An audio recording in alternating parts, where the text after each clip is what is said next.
السلام علیکم، میں ہوں غوث سیوانی۔ دلی کی جامع مسجد کے زینے کے ٹھیک سامنے مولانا ابوالکلام آزاد کی قبر ہے۔ مولانا ابوالکلام آزاد ہندوستان کی تحریک آزادی کے ہیرو تھے، لیکن ان کی علمی وراثت بھی بہت زبردست ہے۔ ان کے نظریات بھی کچھ بہت اہمیت کے حامل تھے، اس لیے ہم ان کے نظریات، ان کی لائف سے آپ کو روبرو کرائیں گے اس ویڈیو میں۔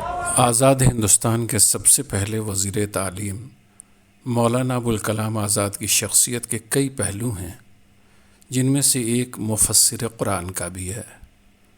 انہوں نے قرآن کریم کی کچھ آیتوں اور سورتوں کی تفسیریں لکھی ہیں جو ترجمان القرآن کے نام سے شائع ہوئی ہے۔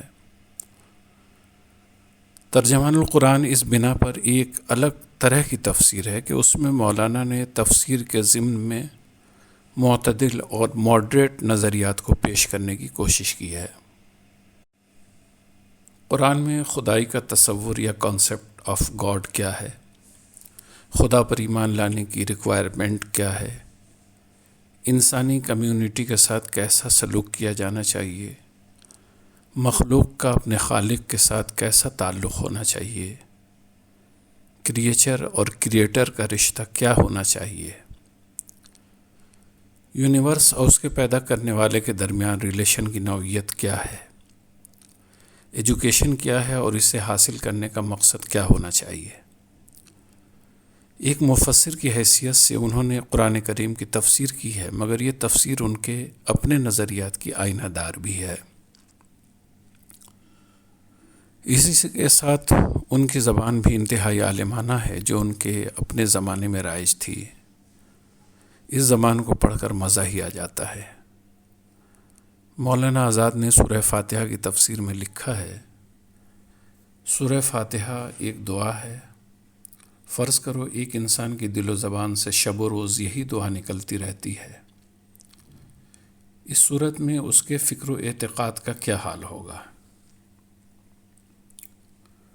وہ خدا کی حمد و ثنا میں زمزمہ سنج ہے، لیکن اس خدا کی حمد میں نہیں جو نسلوں، قوموں اور مذہبوں، گروہ بندیوں کا خدا ہے، بلکہ اس رب العالمین کی حمد میں جو تمام خلقت کا پروردگار ہے اور اس لیے تمام نوع انسانی کے لیے پروردگاری اور رحمت رکھتا ہے۔ وہ کہتا ہے صرف تیری ہی ایک ذات ہے جس کے آگے بندگی اور نیاز کا سر جھک سکتا ہے، اور صرف تو ہی ہے جو ہماری ساری درماندگیوں اور احتیاجوں میں مددگاری کا سہارا ہے۔ وہ اپنی عبادت اور استقامت دونوں کو صرف ایک ہی ذات کے ساتھ وابستہ کر دیتا ہے، اور اس طرح دنیا کی ساری قوتوں اور ہر طرح کی فرما روائیوں سے بے پرواہ ہو جاتا ہے۔ اب کسی چوکھٹ پر اس کا سر نہیں جھک سکتا، اب وہ کسی قوت سے ہراساں نہیں ہو سکتا، اب کسی کے آگے اس کا دست طلب دراز نہیں ہو سکتا۔ مولانا آزاد کی تفسیر کے بارے میں مولانا سید سلیمان ندوی لکھتے ہیں کہ مصنف ترجمان القرآن کی یہ دیدہ وریدات کے قابل ہے کہ انہوں نے وقت کی روح کو پہچانا اور اس فتنہ فرنگ کے عہد میں اسی طرز و روش کی پیروی کی جس کو ابن تیمیہ اور ابن قیم نے فتنہ تاتار میں پسند کیا تھا، اور جس طرح انہوں نے اس عہد کے مسلمانوں کی تباہی کا راز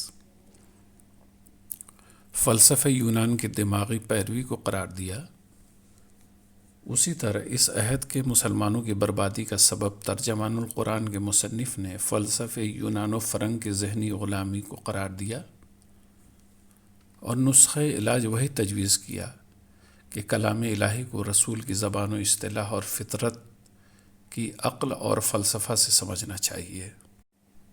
مولانا سید منت اللہ رحمانی نے مولانا آزاد کی تفسیر قرآن ترجمان القرآن کے بارے میں لکھا ہے کہ الہلال والے مولانا ابوالکلام آزاد نے قرآن کا ترجمہ ایسے الفاظ میں کیا جسے معمولی اردو جاننے والا بھی سمجھ سکتا ہے اور ہدایت حاصل کر سکتا ہے۔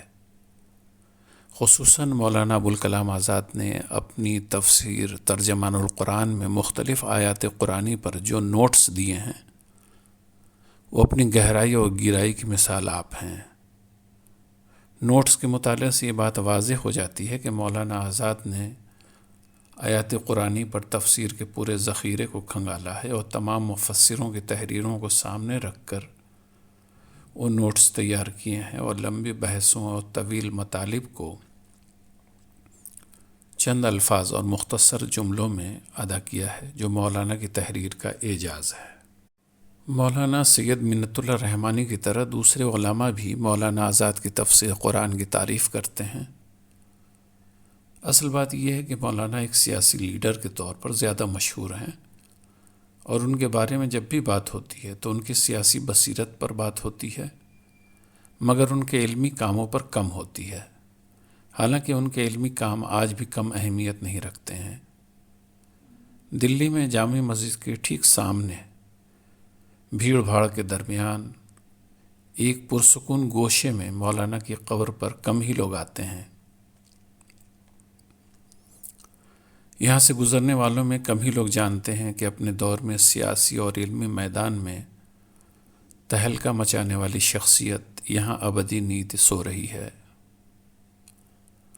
آسماں تیری لحد پر شبنم افشانی کرے، سبزۂ نورستہ اس گھر کی نگہبانی کرے۔ اسلامک ہسٹری اور کلچرل ویلیوز پہ ہم آپ کے لیے ویڈیوز لاتے رہتے ہیں اور آگے بھی امید ہے کہ ہم لاتے رہیں گے۔